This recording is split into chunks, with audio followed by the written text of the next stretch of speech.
ওই মাহাদি। কি কি হ্যাঁ কি এখন রোজা রাখতে হয় জানো না? রোজা তো রাখছি, এখন ইফতারি করব না?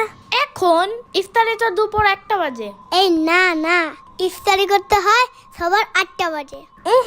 বড় মানুষ সন্ধ্যা বাজে ইফতারি করে, আর ছোট মানুষ 1টা বাজে করতে হয়। ও, কিন্তু আমার আম্মু সকালে একটা চিটিং করছে জানো? হ্যাঁ, আমার আম্মু বলছে কি, উঠো উঠো সেহরি খাবা না, পরে সেহরির বদলে শুধু ভাত খেতে দিছে।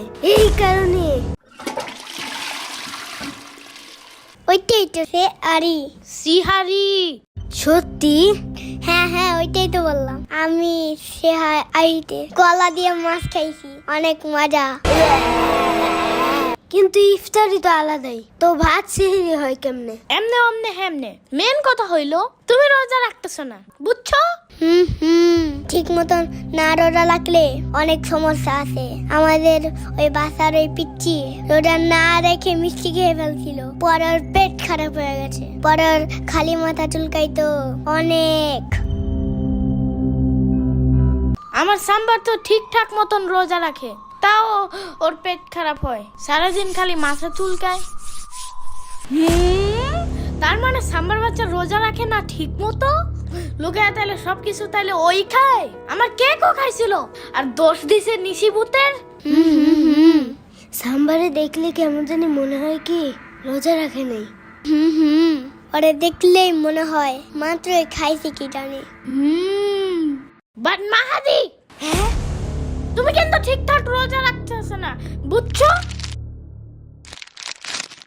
এগুলো ভালো না।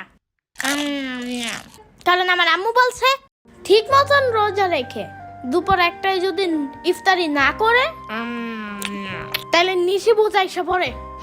রাইট। বাট দুপুরে 1টায় না, আমার আম্মু বলছে সকাল 8টা বাজে ইফতার করতে হয়, সকাল 9টা বাজে খেলে আরেকটা রোজা রাখা যায়। আলো তুমি ব্যাপারটা বুঝতেছো না। তোমারে আমার আম্মুর কাছে নিয়ে যাবো না, দেখো পরে নিজেই জানতে পারবে। আচ্ছা ঠিক আছে, দা বলে। ইচ্ছা মতো কপ কপ করে চিপস খাইতেছিল, আমি আমার নিজের চোখে দেখছি। খেপাস কেন খামা খাওরে? হাসিস না, একদম হাসবি না, চুপ। আরে সমস্যা নাই, কান্দে না কান্দে না, ভুলে কিছু খাইলে কিছু হয় না। বাচ্চাদের মাগরিবের সময় ইফতারি করলেও চলে, তার আগে করলেও চলে। আচ্ছা তুমি কালকে মাগরিবের টাইমে ইফতারি কইরো যাও। সাম্বার বাচ্চা, আমিও জানি তুমি ঠিক মতন রোজা রাখো না। হ্যাঁ, এই জন্যই খালি তোমার পেট খারাপ হয়, আর সারাদিন খালি তোমার মাথা চুলকায় যাই থাকে। রোজা না রাখলে মাথা চুলকায়?